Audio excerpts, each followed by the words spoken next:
जी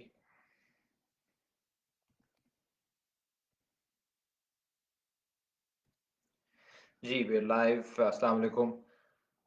एक तो पिछले हफ्ते हमने मिस किए क्लास क्योंकि हम एक ब्रेक पे गए हुए थे। सलाम सोहेल। हम एक ब्रेक पे गए हुए थे, थोड़ा सा मुझे बड़ी ज़रूरत थी ब्रेक लेने की, तो एक हफ्ते में लाहौर से बाहर था। सो आज हम रिज्यूम कर रहे हैं अपना कोर्स और बस मैं आपको ये बताऊं कि आज जिस प्रोफेसर को हम पढ़ रहे हैं वो शायद बहुत ज़्यादा पाकिस्तान में, आपको पता है, ज़्यादा लोग नहीं पता होता है जो आजकल बड़े नाम है पॉलिटिकल साइंस में। मगर ये इस वक्त दुनिया के अंदर सबसे जो इम्पोर्टेंट पॉलिटिकल थिंकर्स हैं, सबसे ज़्यादा पढ़े जाने वाले, सबसे ज़्यादा सीरियस लिए जाने वाले लोग, उनमें से एक प्रोफेसर वेंडी ब्राउन है, जिनको आज हम डिस्कस करेंगे। ये बहुत अर्सा बर्कले में रही हैं एज प्रोफेसर, फिर ये कोलंबिया यूनिवर्सिटी में न्यूयॉर्क में इन्होंने पढ़ाया। और मैं समझता हूँ कि इनके काम को लोगों को बहुत संजीदगी के साथ पढ़ना चाहिए, इस पे सोचना चाहिए, क्योंकि ये हमारे अहद की एक बहुत बड़ी एक थिंकर है। तो आज हम इनका जो काम है उसके ज़ाहिर है हम तफसील में नहीं जा सकेंगे, हम बहुत एक लिहाज से बुनियादी सी बात करेंगे। तो हमारे लिए जो सवाल होगा वो सिंपल है: what is the relationship between contemporary form of capitalism and democracy? क्योंकि आपको मैं याद दिलाता रहूं कि ये सीरीज जो है ये डेमोक्रेसी पे है, पॉलिटिकल थ्योरी पे है, और हमने डिफरेंट राइटर्स को पढ़ा है। तो ये मुझे डेमोक्रेसी के ऊपर वेंडी ब्राउन बहुत इंटरेस्टिंग लगती है, क्योंकि ये बहुत ज़्यादा तनकीद रख करती हैं जो आजकल की सरमायादारी और जमहूरियत का आपस में जो रिश्ता है। और वो कहती हैं कि एक लिहाज से लग रहा है कि शायद जमहूरियत as a political form, as a system, अब कोई ज़्यादा मानी खेज नहीं रहा। अब वो पूरी तरह से एक सरमायादारों के हाथ में बात जा चुकी है, लेकिन वो उसे बहुत इंटरेस्टिंग तरीके से समझाती हैं। तो आज जरा हम उसको डिस्कस करें।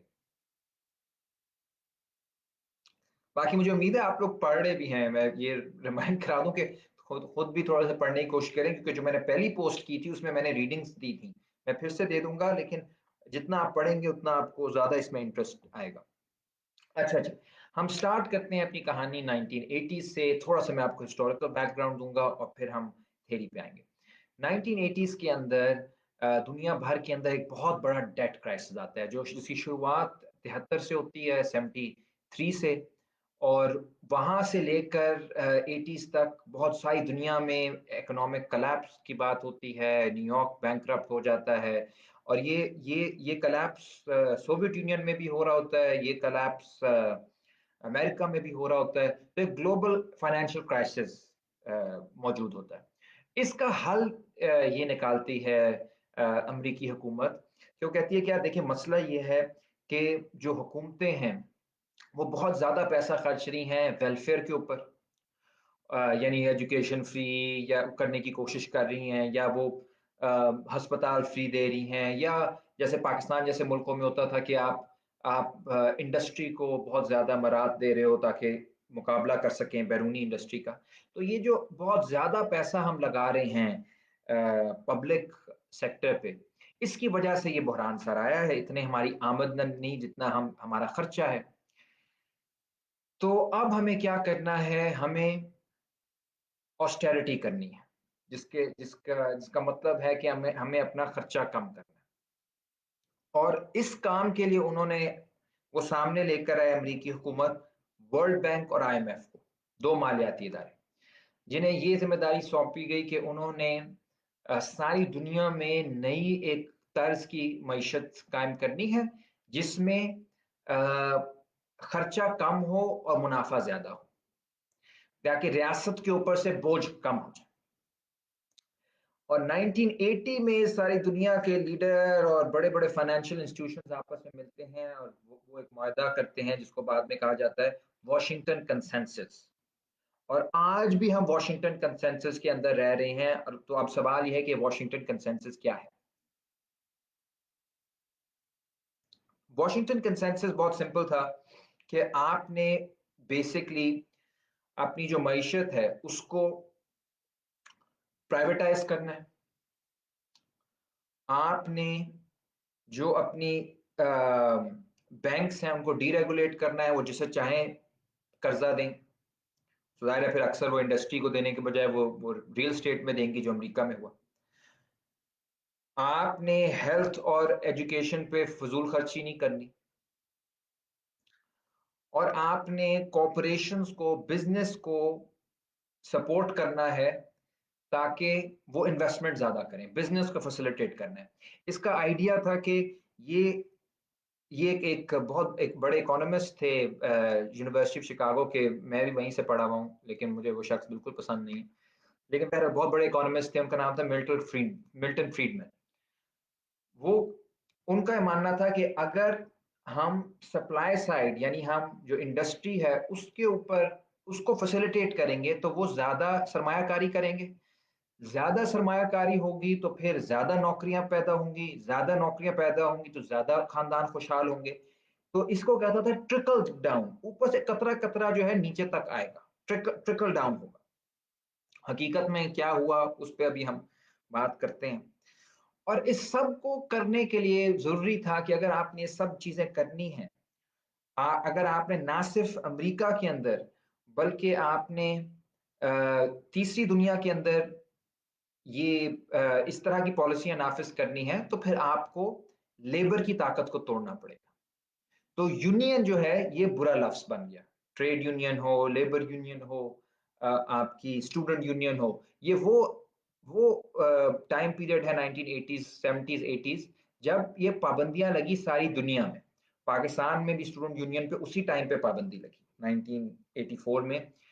और जो पहली पहली जगह बनती है जहाँ पे एक्सपेरिमेंट होता है, अब ये बड़ी इंटरेस्टिंग एक हिस्ट्री है, इस पे आप लोग को अलग से भी पढ़ना चाहिए, हम कभी डिस्कशन भी करेंगे कि जो पहली जगह, जाहिर है अगर आपने इस तरह की इकोनॉमी लेकर आनी है तो आपको जाहिर है फोर्स के जरिए जो जो ऑर्गेनाइज लेबर है उसकी ताकत तोड़नी पड़ेगी। और तीसरी दुनिया में वो ममालिक जहाँ पे प्रो लेबर हुकूमतें हैं या गरीब नवाज हुकूमतें हैं, गरीब दोस्त हुकूमतें हैं, उनको हटाना पड़ेगा। हसनैन मेरे सूट पे मुझे मुबारकबाद दे रहा है, ये मुझे किसी ने गिफ्ट किया ना, इनको पता है कि मैं सूट वूट नहीं खरीदता। तो खैर ये सो ये चीजें ये 70s के अंदर जो वॉश 70s 80s के अंदर इस पॉलिसी को सामने लाने के लिए अमरीकी हुकूमत ने ना सिर्फ इंटेलेक्चुअली कोशिश की, इंटेलेक्चुअली एक एक पूरा कहा एक एक आइडिया दिया कि जी हमें इस तरह तब्दील कर लेना चाहिए, नजरियाती तौर पे अब हमें प्रो मार्केट होना चाहिए, मार्केट की फोर्सेस को। साथ साथ उन्होंने ना सिर्फ मालियाती इदारों को इस्तेमाल किया, आईएमएफ, वर्ल्ड बैंक, बल्कि उन्होंने जो तीसरी दुनिया की अफवाज थी उनको इस्तेमाल किया कि वो अपनी ही हुकूमतों के खिलाफ कू करें और ऐसी हुकूमत लेकर आए जो वाशिंगटन नवाज हो। तो इसका बहुत बड़ी मिसाल आपको मिलती है चिले में। 1973 में चिले में कू करवाया अमेरिका ने एक सोशलिस्ट गवर्नमेंट के खिलाफ, और वहां पे जो लीडर थे अयांदे उनको मार दिया या उन्होंने खुदकुशी कर ली। और उसके बाद उसी दिन 4,000 लोगों का कत्लेआम हुआ जो ट्रेड यूनियन के लोग थे।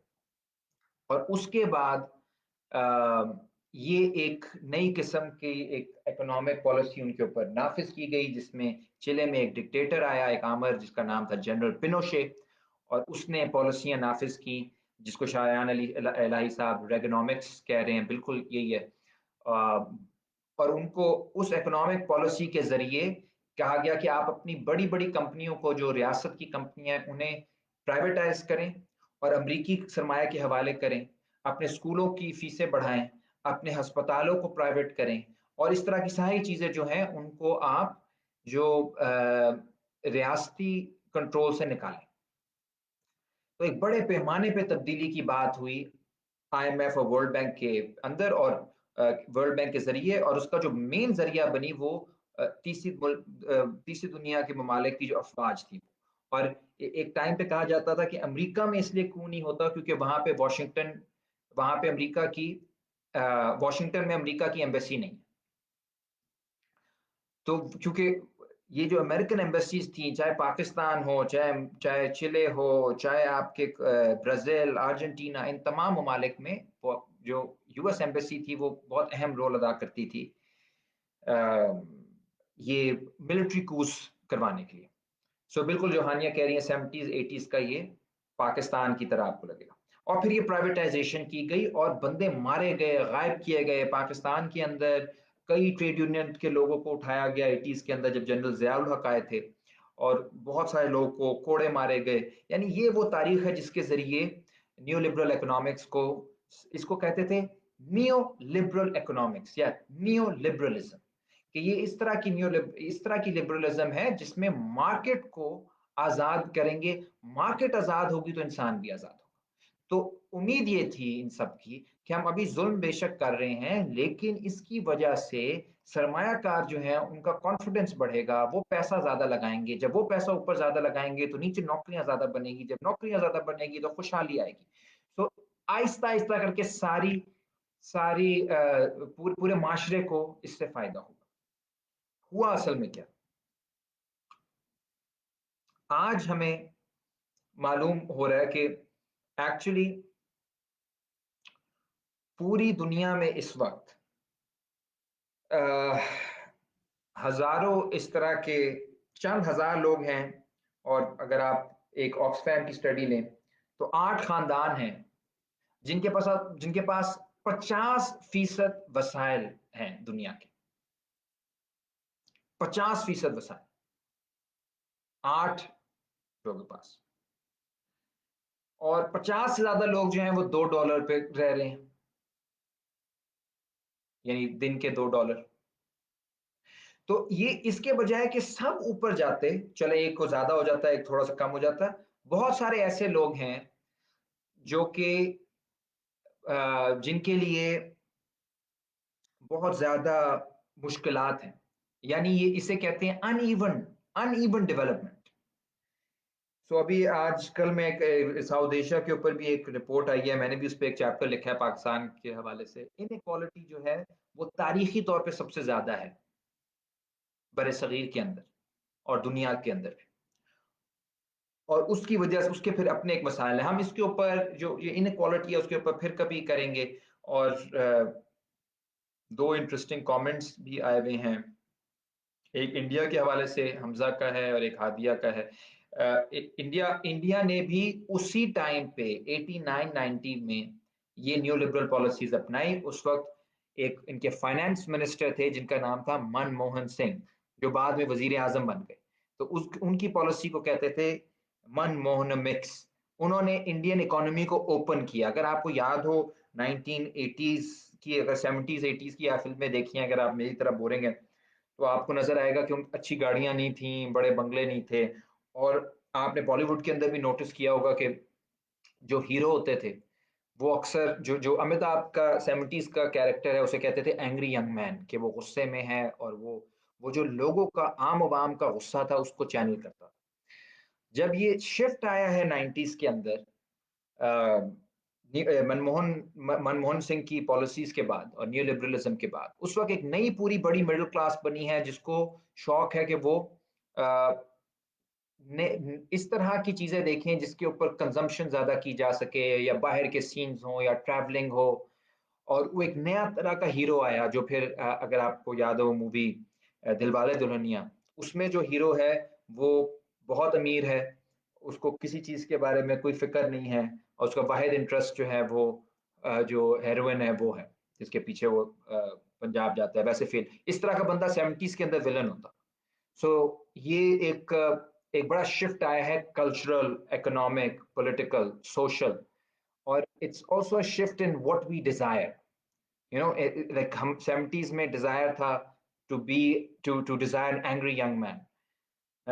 90s तक और फिर 2000s के अंदर द हीरो चेंज्ड। हीरोज वो थे जो दिलवाले दुल्हनिया में थे, या उसमें दिल चाहता है में, या मुझे एक मूवी है जिसमें वो स्पेन चले जाते हैं क्योंकि लाइफ से वो सारे बड़े बोर्ड होते हैं। So this is a fundamental change in uh, in the cultural imagination जो ये नई किस्म की इकोनॉमिक्स लेकर आता है। मैं दिलवाले दुल्हनिया के खिलाफ नहीं बोल रहा, मुझे भी अच्छी लगती है। मैं सिर्फ कह रहा हूँ कि ये एक इमेजिनेशन के अंदर चेंज आया है बहुत बड़े लेवल पे, इकोनॉमी के अंदर, पॉलिटिक्स के अंदर, कल्चर के अंदर। और इस पे अभी मैं एंड में फिर आऊंगा कि हमारे यहाँ किस तरह चेंज आया। So anyway, coming to now Wendy Brown, और वो इस सब चीज को किस तरह से देख रही है, ना सिर्फ इकोनॉमिकली तो हमें समझ आ गया। अब हम दो तीन और चीजें देखेंगे कि पॉलिटिक्स और कल्चर पे इस सारी तब्दीली के क्या असरात हैं। यानी कल्चर से मैं मुराद नजरियात भी हैं, जिस तरह से हम दुनिया को देखते हैं वो कैसे तब्दील हुआ है सारे मामले में। और तो एक मिसाल मैंने आपको दिलवाले दुल्हनिया की दी, लेकिन इसके अलावा भी अभी हम डिस्कस करते हैं कि क्या क्या चेंजेस आए। पहली चीज ये है कि हमने देखा कि ये वो दौर है जिसमें कॉर्पोरेट या कैपिटल की ताकत, सरमाए की ताकत बहुत ग्लोबल हो गई है। वो एलन मस्क है तो जेफ बेजोस है तो बिल गेट्स 90s में पहला इस तरह का था आलमी लेवल का कॉर्पोरेट बिलियनर। और ये लोग जो हैं ये ना सिर्फ अरब खरबपति हैं, ये ऑल्सो आजकल के जमाने में हीरोज भी हैं। ये अगर आप देखें कि इन मेनी वेज इनको लोग आइडलाइज करते हैं कि इनके पास पैसे, जैसे हम सब, इनके पास पैसे आने का मतलब है कि हम सबकी अचीवमेंट। बहरहाल उस पर भी हम आते हैं, पर इनकी ताकत बहुत बढ़ गई है। और जो आम आम लोग हैं, जो स्टूडेंट हैं, मिडिल क्लास है, वर्किंग क्लास है, वो पहले से भी ज्यादा एटमाइज्ड है, यानी एटम्स की तरह है, अकेले अकेले अकेले अलग। So the first thing we have to remember about neoliberalism that Wendy Brown tells us is that those in power are more organized than ever before, whereas ordinary people are more disorganized than ever before. And they have been willfully disorganized. उनको disorganize किया गया है general Pinochet के जरिए, general जिया के जरिए, कोड़ों के जरिए, यूनियंस को तोड़ के। So पहली चीज ये that there is a जो disparity है between those who are ruling us and those who are at the bottom is massive. दूसरी अहम चीज इसमें यह है कि जो हमें इसमें इस सारे अरसे में बताया यह गया है कि हमारी जो जिंदगी है उसमें हमने अपनी जिम्मेदारी खुद लेनी है। इसको इसके लिए वो एक लफ्ज इस्तेमाल करती हैं वेंडी ब्राउन, रिस्पॉन्सिबलाइजेशन। यानी हम अब कलेक्टिव डिमांड नहीं करते कि रियासत की जिम्मेदारी है कि वो ये करे, रियासत की जिम्मेदारी है कि वो हमें साफ पानी दे, नौकरी दे, हमें अच्छी एजुकेशन दे, हमें अच्छी हेल्थ फैसिलिटी दे। वो कहते हैं देखें आप खुद ये सब कुछ करें, ठीक है। आप अपने आप को अगर अगर आप अपने आप को बेहतर पढ़ाएंगे, अगर आप पैसा कमाएंगे तो आपको अच्छा अस्पताल मिलेगा, आपके बच्चों को अच्छी एजुकेशन मिलेगी। आपको अगर आपके पास पैसा है तो आपको पानी भी साफ मिल जाएगा। ये तारीख में कभी नहीं हुआ कि पानी जो है वो प्राइवेटाइज हुआ है। ये न्यू लिबरलिज्म के अंडर हुआ है। ये सरमाया की तारीख में भी नहीं हुआ, ये अब हुआ। So everything is something that you have to earn. हर चीज आपने आपने उसकी प्राइस से आपने खरीदना है। यानी वो कहती है कि what has happened is that human beings have turn into capital themselves, जिसके लिए क्लास है कॉर्पोरेट दुनिया में ह्यूमन कैपिटल। मैं और आप सिर्फ इंसान नहीं है, हम सिटीजन भी नहीं है, हम ह्यूमन कैपिटल है। हमारी अपनी जिम्मेदारी है कि हम ठीक करें, पैसा कमाएं, पैसा कमा के फिर हम अपने बच्चों को अच्छी एजुकेशन दें। यानी अपना अपना सोचें, अपनी क्वालिटीज बढ़ाएं। इसी इसी में एनजीओ भी आ जाती हैं कि जी किसी का नाला ठीक, किसी की टैंकी ठीक करा दी, नाली ठीक करा दी, किसी का कोई छोटी मोटी नौकरी करा दी। बट फंडामेंटल जो चेंज है, फंडामेंटल जो डिमांड है from the state, that ends. That is a very very important argument कि अब हमारा सिटीजन का जो आइडिया है, it is no longer someone who holds the government responsible, but someone who tries to hold oneself responsible. और ये चीज आपको बहुत ज्यादा नजर आएगी। मैं आजकल, ये हमारी उम्र के अब लोग के बच्चे हो रहे हैं, तो मैं देख रहा हूँ, मेरे कजन्स के साथ मैं भी था, और वो अब जो छोटे बच्चे हैं, यानी बिल्कुल क्या किंडरगार्टन वाले 3-4 साल के बच्चे, उनको जो उनके जो अच्छे स्कूल्स हैं, वो कजन में इस्लामाबाद में, फिर लाहौर में, फिर कराची में जो स्कूल्स हैं, उनकी जो फीस है, वो स्कूल्स की वो तकरीबन 40,000 महीना, 50,000, 60,000, ये 3-4 साल के बच्चे को महाना। तो अब आप देखिए, यानी अब वहां से उसने ओ लेवल तक जाना है, फिर लम्स की भी मेरे ख्याल 6-7-8 लाख है, कुछ इस तरह से है, और करते करते आप 1.5-2 करोड़ रुपया तो कहीं नहीं गया। और फिर अगर बाहर जाके मास्टर्स करते हैं तो वो करोड़ रुपया अलग। तो ये जो सारा पैसा कोई लगा रहा है बच्चों पे, this is an investment. It is an investment on these students, on your own kids, कि कल को रिटर्न होगा इसका। कोई ये नहीं कहता कि यार मतलब ये चीजें तो फ्री होती थी और अच्छी एजुकेशन होती थी। बहुत गवर्नमेंट स्कूल से सारी दुनिया में बच्चे बहुत अच्छे निकलते थे, जब बुरा होता था तो पेरेंट्स निकल आते थे कि आप अच्छी एजुकेशन दें। अब है कि यार ये मत करो, ये प्रोटेस्ट वगैरह बच्चों के लिए, ये सब चीजें ये ना करो। तुम्हारे बच्चे हैं, तुम्हें अपने फ्यूचर का फिक्र है ना।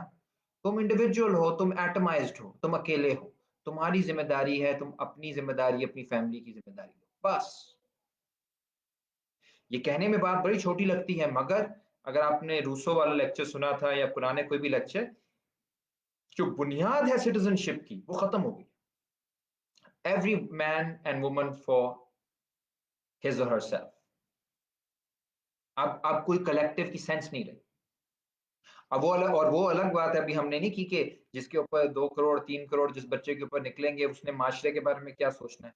और फिर जिस बच्चे पे 3 करोड़ लग रहे हैं और जिस बच्चे पे सारी जिंदगी 50,000 भी नहीं लगे, उनके आपस में जो फर्क होगा, उसकी उसकी उसकी जिम्मेदारी कौन लेगा। Inequality, massive inequality. So this she says is part of the contemporary experience. अच्छा, आगे वो कहती है कि इसी की वजह से जो इलेक्शंस हैं इंक्रीजिंगली, वो ऐसी चीज नहीं रहे जिसके अंदर हम सब कह रहे हैं कि हम सब जो हैं बराबर हम सब सब शहरी आ सकते हैं, इलेक्शन लड़ सकते हैं। अब तो इलेक्शन एक बाकायदा टेक्निक बन चुकी है, उसमें बड़ी बड़ी कंपनियां इन्वॉल्व हैं, मार्केटिंग की कंपनियां हैं, करोड़ों। सिर्फ लाहौर के अंदर इलेक्शन लड़ने के लिए आपको मतलब मैंने जो सुना है 5-5 करोड़ भी लगता है, 7-7 करोड़ भी लगता है, इससे भी मुझे लोगों ने 20-20 करोड़ भी बताया है, मुझे नहीं पता कितना अब लगता है। लेकिन वो कहते हैं कि बेसिकली क्या होता है कि लोग जब देखते हैं, जैसे पीपल्स पार्टी सामने है, एक पीपल्स पार्टी का कैंडिडेट है, एक नून लीग का कैंडिडेट है, एक एक पीटीआई का कैंडिडेट है। वो कैंडिडेट्स जो आते हैं, वो अवाम से नहीं आते, वो बड़ी पार्टियां जो है नॉमिनेट करती हैं, जिनके पास पैसा होता है, जिन्हें उन्हें लगता है कि जो लोग लड़ सकते हैं, बरादरी है, पैसा है, जो भी, तो उस मुताबिक उसके मुताबिक वो इलेक्शन लड़ेंगे। हम जो जो शहरी हैं, जो वोटर हैं, उनके पास क्या होता है, उनके पास चॉइस होती है, उस तरह की चॉइस जैसे एक कंज्यूमर के पास होती है। We are no longer citizens, we are consuming products made by others. If अगर हम सिटीजन होते तो हम अपने प्रोडक्ट खुद बना रहे होते, पार्टीज खुद बना रहे होते, पार्टिसिपेट खुद कर रहे होते, इलेक्शन खुद लड़ रहे होते, लोगों के काम के लिए खुद सड़कों पे निकल रहे होते। बट अब क्योंकि हर कोई अपने बारे में सोच रहा है, पैसिव है, तो फिर हमें सामने चॉइसेस आ रही हैं, पैसे वाले लोग हमारे सामने कैंडिडेट्स लेकर आ रहे हैं, और we choose them like we choose between Pepsi and Coca Cola. ये वो मिसाल भी देती है, पेप्सी और कोका कोला की चॉइस, जिसका मतलब वो खास चॉइस नहीं है हमारे पास। पीपल्स पार्टी अच्छी लग रही थी, वोट दे दिया, वोट अच्छी नहीं लगी, हमने पीएमएलएन को दे दिया, पीएमएलएन अच्छी नहीं लगी, हमने पीटीआई को दे दिया। But the fundamental structure is that powerful people, जिनके पास पैसा है, जो एस्टैब्लिशमेंट के करीब हैं, जिनके पास बरादरी का वोट है, जो भी जो एक पावर है, वो हमारे सामने आते हैं और हमारा हमारा अब है कि हमने इनमें से 3-4 चीज़ों में से किसको कंज़्यूम करना है। That's it. We are consumers in this democracy. We are not citizens, we are not participants. ये बहुत बड़ा फ़र्क है। So this is something that she thinks elections have been reduced to mere consumption of choices. और सिर्फ पाकिस्तान में नहीं, America में इससे भी बुरे हालात हैं। अगर आप लोग अमेरिकन पॉलिटिक्स फॉलो कर रहे हैं तो उसमें जरूर देखें, उधर तो इतना ज्यादा पैसा इन्वॉल्व है, billions and billions of dollars की, जिसकी कोई हद। अच्छा, अब इसमें क्या है, एक नेक्स्ट बात करती है कि जब जब वाकई ही इतने लोग घबराए हुए हों तो उसमें एक और नई प्रॉब्लम आ जाती है कि क्योंकि मैं अपने बारे में सोच रहा हूँ, मैंने अपने बच्चे पे 2.5 करोड़ लगा दिया, 3 करोड़ लगा दिया है 10-15 सालों, जो मैं कभी नहीं लगा सकूंगा। मेरे पास आजकल नौकरी भी नहीं है तो मैं नहीं लगा सकूंगा, लेकिन आप समझे कि जो लोग लगाते हैं उन्होंने लगा दिया। अब वो जाहिर है उनको खतरा है कि यार मेरे बच्चे की नौकरी, मेरे बच्चे का फ्यूचर अब किधर जाएगा। तो होता क्या है, वो कहता है कि इसके कहती है कि इसके बजाय कि लोग कलेक्टिव के बारे में सोचे, वो एक्चुअली जो कमजोर होते हैं, जो वनरेबल होते हैं, जैसे इमिग्रेंट्स हैं, जैसे माइनॉरिटीज हैं, औरतें हैं, जो भी इस वक्त इंडिया के अंदर, मैं मिसालें आपको इंडिया की दे सकता हूँ। इंडिया के अंदर दलित के कोटे हैं क्योंकि उनको बहुत तारीखी तौर पे बहुत पीछे रखा गया। इमिग्रेंट्स के जो मसले हैं अमेरिका में, रेफ्यूजीज के जो मसले हैं यूरोप में, हमारे यहाँ जो मसले हैं सबके, वो सारी की सारी जो चीजें हैं उसमें यह आ जाता है कि ये कमतर हैं कुछ लोग हमसे, और उनको फैसिलिटेट कर रही है रियासत। यानी कोई भी अगर ऐसा फैसला ले रियासत या हुकूमत जो कि जो कमजोरों की मदद करे, तो एक्चुअली जो आज के नजरियात हैं इस सारे सिस्टम के, वो रियासत पे उल्टा नाराज हो जाते हैं कि जी कोटा सिस्टम क्यों है, हमारा हमारा राइट बनता है, हमारे बच्चों का राइट बनता है, आप मैक्सिकन को क्यों आने दे रहे हैं अमेरिका में, हमारे गोरों की, हमारे गोरे बच्चों की अभी वो नौकरियां नहीं है, हिंदुस्तान में ब्राह्मण को नौकरी नहीं मिल रही, हमें हम दलित को क्यों आगे कर रहे हैं। यानी ये चीज इट्स सो स्ट्रेंज कि जो इक्वालिटी और जस्टिस के जो कॉन्सेप्ट थे वो खत्म हो जाते हैं। In fact it leads to the hatred for vulnerable people.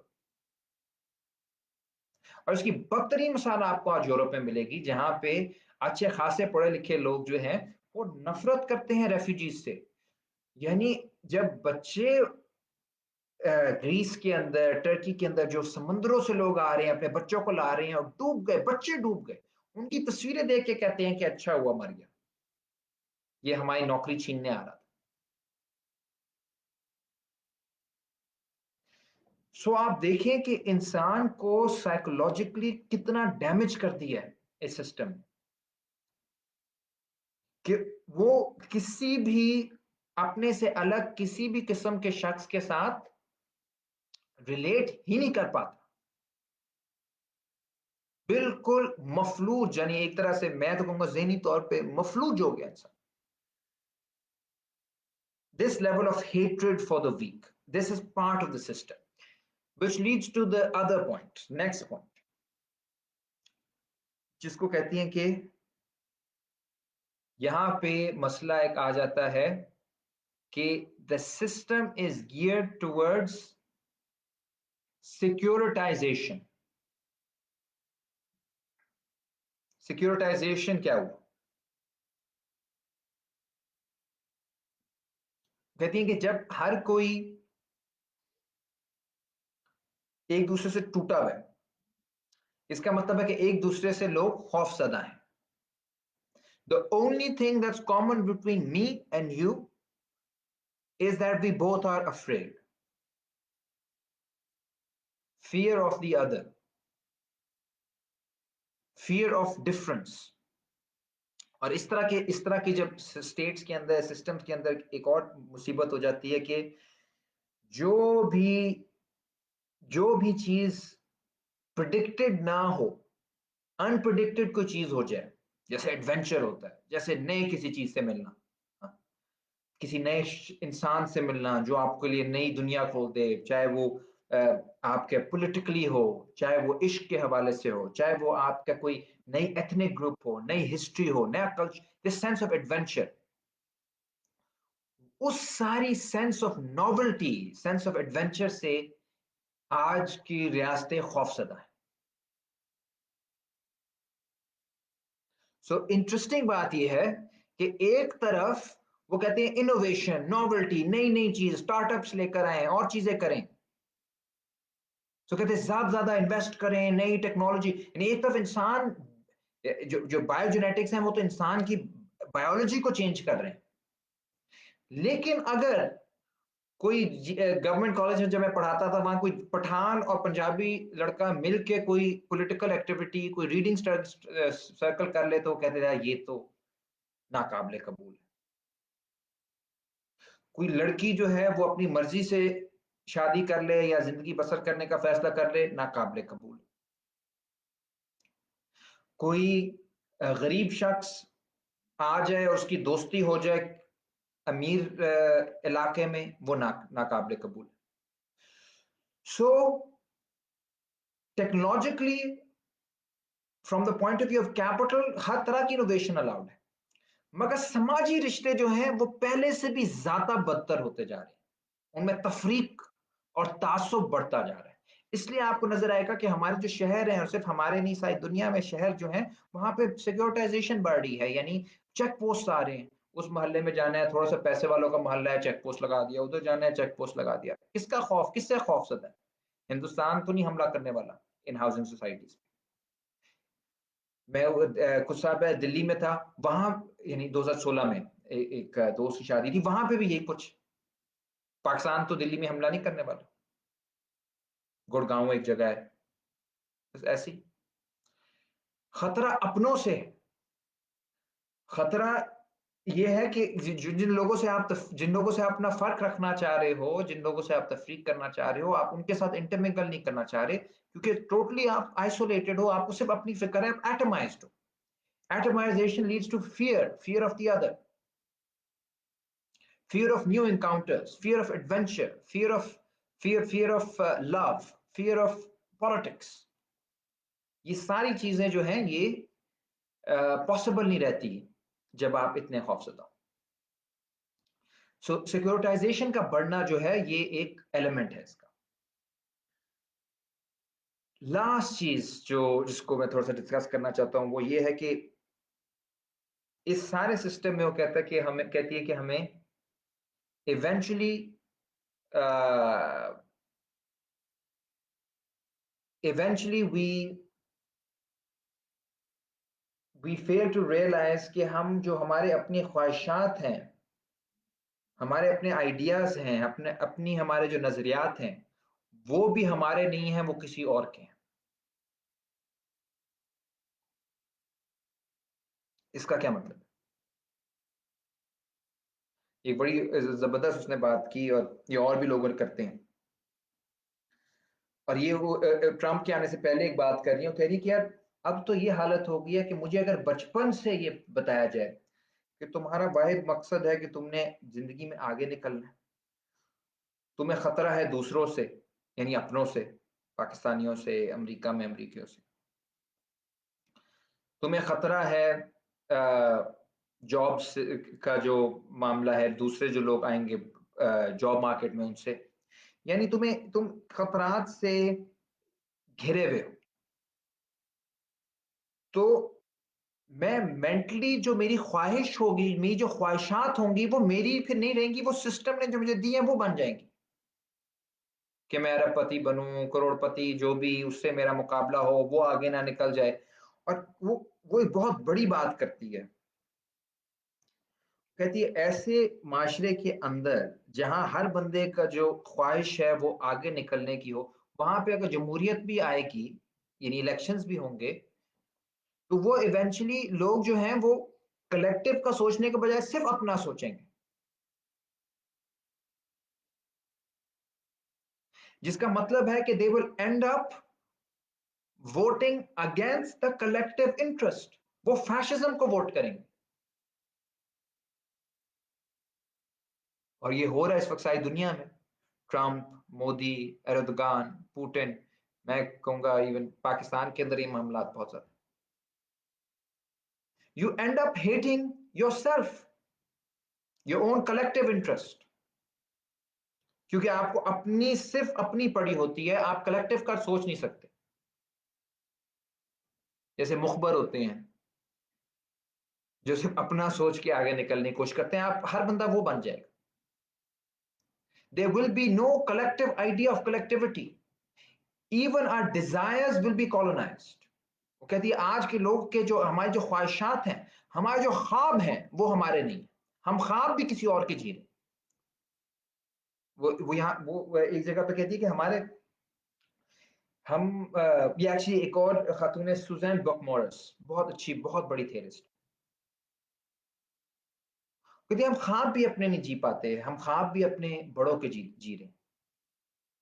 माँ बाप की जो टूटी फूटी ख्वाहिशात हैं, उनके जो प्रेशर्स हैं वो बच्चों पे डाल रहे हैं, वो फिर पैसा लगा रहे हैं, पैसे के ऊपर फिर उनके ऊपर प्रेशर है, उन्होंने वो कैरी करना है। यानी और फिर जो उनके अपनी ख्वाहिशात, उनको लगता है उन्हीं की अपनी ख्वाहिशात है, बच्चों को लगता है हमारी ख्वाहिशात है, लेकिन उन्होंने इनहेरिट की हैं ये ख्वाहिशात। In that sense, humanity is burdened by the dreams of others. We are not even free to dream.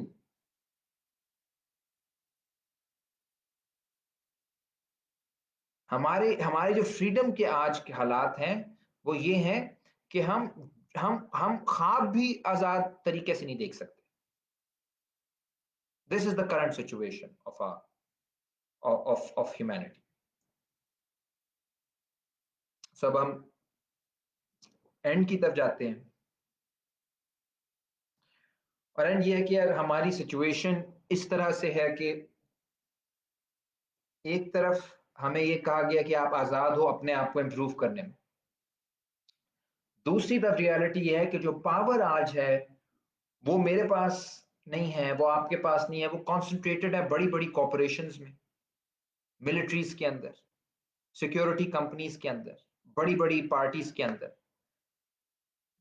So we are free to improve ourselves, हम अपने ऊपर मेहनत कर सकते हैं, बाकी बाकी चीजें कर सकते हैं, लेकिन जो बड़े स्ट्रक्चरल कॉजेज हैं उन पे ऊपर हम अब बोल भी नहीं सकते, हमारा कोई।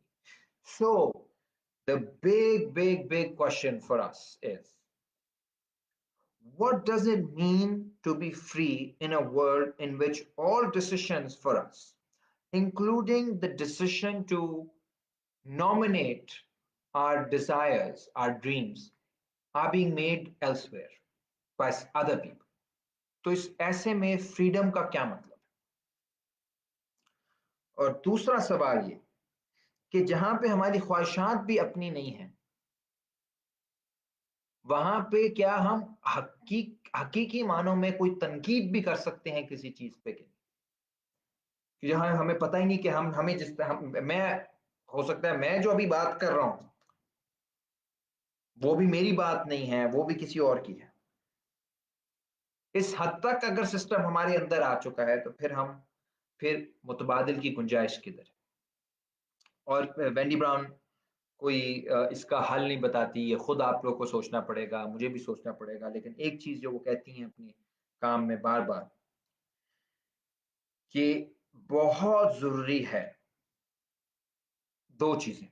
एक कि जाहिर है हमें जो मज़ाहमत हो रही है उसके साथ अपने आप को जोड़ना है।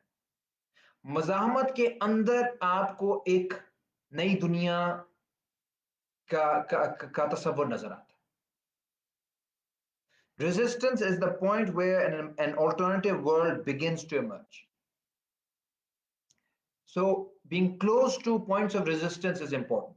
चाहे वो खातीन की रेजिस्टेंस हो, चाहे वो क्लाइमेट चेंज के खिलाफ हो, चाहे वो ब्लैक लाइव्स मैटर इस सब जो चल रही है वो हो, चाहे वो ट्रेड यूनियन एक्टिविस्ट की हो। The only place where we can think outside the system is through those events that happen outside the system, which break the system, or at least disrupt the system. And second, finally, वो कहती है resistance is not enough until and unless we move towards political education. और ये मैं आप सबसे कहूँगा, ये मुझे उनकी बहुत अच्छी लगती है उनकी बात, और मुझे, मैं आप लोगों को भी पहले भी कहा है, मैं फिर कहूँगा कि सिर्फ मज़ाहमत या लड़ाई काफ़ी नहीं है, सिर्फ जज़्बात काफ़ी नहीं है। ये सिस्टम इतना पेचीदा हो चुका है कि अगर आप इसके बारे में पढ़ेंगे नहीं, समझेंगे नहीं, बहस नहीं करेंगे अपने कमरों में, हॉस्टल्स में, अपने दोस्तों के साथ, ये काफ़ी नहीं है कहना मैं मार्क्सिज्म हूँ, मार्क्सिस्ट हूँ, मैं लिबरल हूँ, मैं मौलवी हूँ, मैं जो post modernist, this is not enough. The key is that you have to also understand how are we being oppressed. अगर हम इसको नहीं समझेंगे तो हो सकता है हम अपने गुस्से के अंदर वही चीजें करें जो हमारी गुलामी का बायस बनती हैं। Inadvertently we prolong our slavery. मिसाल पाकिस्तान के अंदर जो करप्शन वाली बात है कि वो करप्ट है, वो करप्ट है, हर दूसरे दिन ये हम पिछले 40 साल से सुन रहे हैं। तो वो करप्शन जब भी उसकी बात होती है तो ऐसे तो नहीं है कि बाकी सब करप्ट लोगों को पकड़ लिया जाता है। करप्शन की पूरी बात होती है, जो तैयार हो जाता है अपनी अपनी पार्टियों पार्टियों को टारगेट करते हैं। जब पार्टियों के अंदर लोग तैयार हो जाते हैं पार्टियों को छोड़ने के लिए, तो उनको माफी दे के नई पार्टी में ले आते हैं। जुनेजो लीग इस तरह बनी, एक जमाने पीएमएलएन इस तरह बनी, उससे पहले उसके बाद फिर काफ लीग बनी, फिर पीटीआई के अंदर बहुत लोग ले आए। So anti corruption becomes a way of doing corruption. लेकिन फिर भी लोग कहेंगे बस उनको लटका दो, इसको लटका दो। करप्शन रुक जाती है, उसकी एंटी करप्शन और अकाउंटेबिलिटी की लिमिट रुक जाती है पापा जॉन्स पे आके। सो आप एक पॉइंट के बाद जाके आपको पता है कि नहीं हो सकती। सो इन दैट सेंस जो जो इंटेलिजेंट लोग हैं, they have to then see, are we being fooled. कुछ जो लफ्ज हैं जो हमें इमोशंस हमारे सामने ले जाते हैं, करप्शन, एलीट, ये वो सारा, जाहिर है मुझे हम सबको गुस्सा आता है इस चीज पे। लेकिन क्या हमारे हमारे जज्बात को, जो कि सच्चे जज्बात हैं, उनको क्या इस्तेमाल किया जा रहा है इस सिस्टम को बरकरार रखने के लिए? और हकीकी मानों में हम अपने जज्बात को कैसे इस्तेमाल कर सकते हैं जो कि वाकईतन इस सिस्टम से हमें तोड़े, हमें, it produces an actual rupture with the system rather than reproducing the system. And for that, we need to think. For that, we need to study. For that, we need to discuss, debate. Critical thinking is essential. Otherwise, we will remain slaves of the system. हम अगले week एक और topic के साथ आएंगे, democracy के ऊपर ही। एक थेरिस्ट हैं शांटल move. So till next Saturday, goodbye, and I'll answer some of your questions in the comment section. Khuda Hafiz.